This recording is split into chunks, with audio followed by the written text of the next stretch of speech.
Hello everyone दोस्तों, आज की वीडियो में हम डिस्कस करेंगे द एज ऑफ रिवाइवल। ये 150 इयर्स का टाइम ड्यूरेशन का पीरियड है जो स्टार्ट हुआ था 1400 से लेके 1550 तक। और ये थर्ड हमारा टाइम पीरियड है मिडिल एज पीरियड का। इसको मिडिल एज पीरियड भी कहते हैं। इससे पहले हमने मिडिल एज पीरियड की 2 वीडियोस कंप्लीट कर रखी हैं। एक थी एंग्लो नॉर्मन और दूसरी थी हमारी एज ऑफ चौसर, और थर्ड है हमारी ये एज ऑफ रिवाइवल।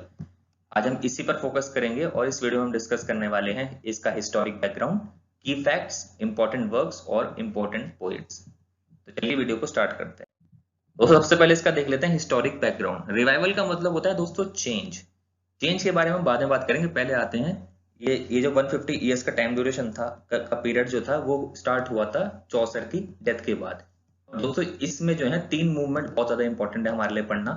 पहली मूवमेंट है लॉन्ग वॉर विद फ्रांस और civil war of the Roses से क्या क्या चेंजेस आए लोगों की सोच में, वो पढ़ना बहुत जरूरी है इस टाइम पीरियड में। दोस्तों ये civil war of the Roses एक ऐसी जंग है जिसमें रॉयल फैमिलीज एक दूसरे से लड़ रही हैं किंग बनने के लिए, यानी राज करने के लिए।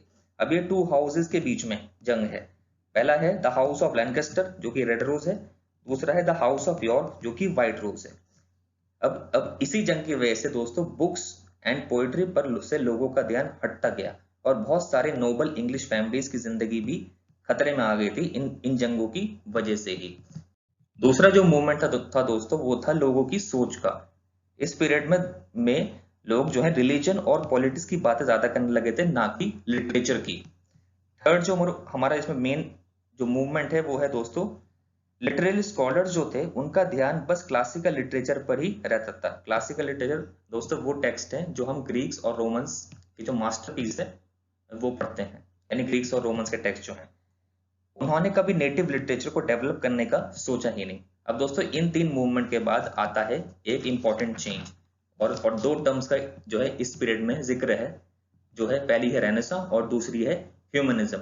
रेनेसा का मतलब होता है दोस्तों रिवाइवल या फिर रीबर्थ भी कह सकते हैं। और रेनेसा का जो टाइम पीरियड है वो स्टार्ट हुआ था मिडिल एजेस से लेके और मॉडर्न वर्ल्ड तक, यानी मॉडर्न एज तक। ये रेनेसा के बीच जो भी चेंजेस आए हैं उसको हम रेनेसा कहते हैं। ठीक है। दूसरा टर्म जो है दोस्तों वो बहुत इंपॉर्टेंट है इस वीडियो के कॉन्टेक्स्ट में, जो है ह्यूमनिज्म। ह्यूमनिज्म में लोग काफी क्यूरियोसिटी या इंटरेस्ट दिखाने लगे थे दोस्तों अपनी लाइफ को लेकर और उसके इम्प्रूवमेंट को लेकर, ना कि अपने आफ्टर लाइफ को लेकर। ह्यूमनिज्म में इंडिविजुअल और ह्यूमन पोटेंशियल पर ज्यादा फोकस किया गया था। तो ये बहुत इंपॉर्टेंट टर्म्स हैं। ये इन टर्म्स का जन्म इसी एज ऑफ रिवाइवल में हुआ है। अब यहाँ से जो है हमारा चेंज आना शुरू हो गया था इन तीनों मूवमेंट के खत्म होने के बाद। अब दोस्तों बात करते हैं की facts of the age of revival की। दोस्तों सबसे पहले इस पीरियड में मिस्ट्री और मेरिकल प्लेस बहुत ही ज्यादा पॉपुलर फॉर्म ऑफ एंटरटेनमेंट रहे हैं। और जो हमारे इसमें इंटेलेक्चुअल प्रोग्रेस है वो देख लेते हैं। सबसे पहले जो इसमें प्रोग्रेस हुई है वो है इंट्रोडक्शन ऑफ प्रिंटिंग जो कि आई थी 1439 में। सेकेंड है हमारा इसमें डिस्कवरी ऑफ अमेरिका हुआ था 1492 में, और वो क्रिस्टोफर कोलंबस ने किया था, तो आपको सबको पता होगा। थर्ड है हमारी बिगिनिंग ऑफ रिफॉर्मेशन, यानी चेंज पीरियड यहीं से शुरू हुआ है, मिडिल एज पीरियड से ही।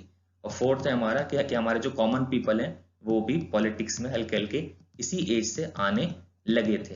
अब बात करते हैं दोस्तों important works of the age of revival का। सबसे पहला इंपॉर्टेंट वर्क है जो सबसे इंपॉर्टेंट है वो है मैलोरीज का मॉर्टे D Arthur.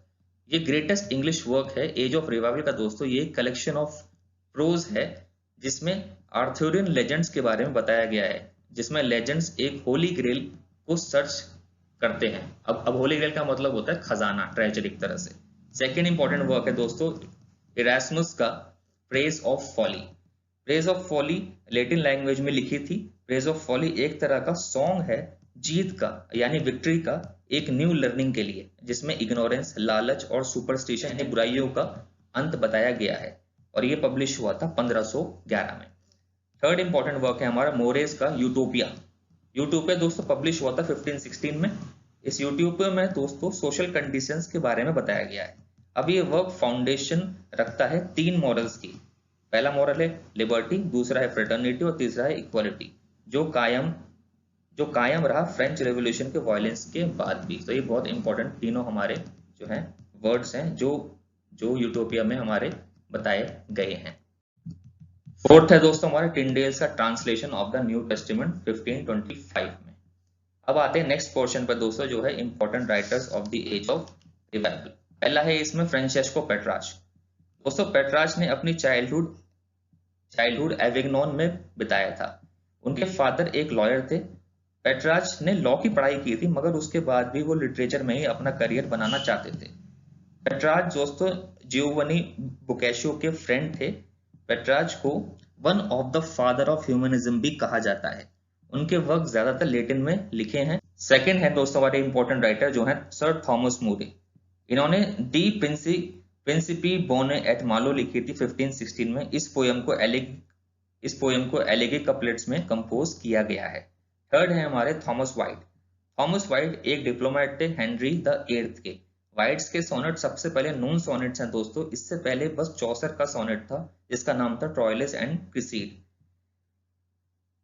D flee from me ये एक लव पोएम है जो थॉमस वाइट ने लिखी थी। और whoso list to hunt and यूना कैंडिडा सर्वा, ये दोनों दोस्तों इनकी इंपॉर्टेंट सोनेट्स हैं। फोर्थ इंपॉर्टेंट राइटर हैं दोस्तों हमारे हेनरी हावर्ड या earl of Surrey. Earl of सूरे ने दोस्तों दो दर्जन से भी ज्यादा एनाटॉमी हेमाटोरी पोएम्स लिखी हैं। हेमाटोरी पोएम्स दोस्तों लव एंड डिजायर को रिलेट करती हैं। अर्ल ऑफ सूरे ने एलिगेक पोएम्स भी लिखी हैं। एलिगेक पोएम में एक इंडिविजुअल को काफी प्रेज किया जाता है और रीडर से रिक्वेस्ट की जाती है कि वो भी हायर मॉरल स्टैंडर्ड्स के इंडिविजुअल बने। अर्ल ऑफ सूरे ने काफी डिडक्टिव पोएम्स भी लिखी हैं। इन पोएम्स में मॉरल्स की इंपॉर्टेंस बताई जाती है। डिटेक्टिव पोएम्स जैसे कि the Assyrian king, in peace with foul desire लिखी थी इन्होंने। लेड इन क्वेट बेड भी इनकी एक डिटेक्टिव पोएम है। लास्ट हमारे राइटर हैं दोस्तों रिचर्ड टोटल। दोस्तों 1557 में इंग्लिश पब्लिशर जिसका नाम था रिचर्ड टोटल, उन्होंने 213 पोएम्स को पब्लिश कराया था जिसका नाम था टोटल्स मिसलेनी। टोटल मिसलेनी में काफी हिस्टोरिक रिकॉर्ड प्रेजेंट है दोस्तों 16th सेंचुरी इंग्लिश पोएट्री के। तो दोस्तों इस वीडियो में बस इतना ही था। आई होप आपको वीडियो पसंद आई होगी। Thanks for watching.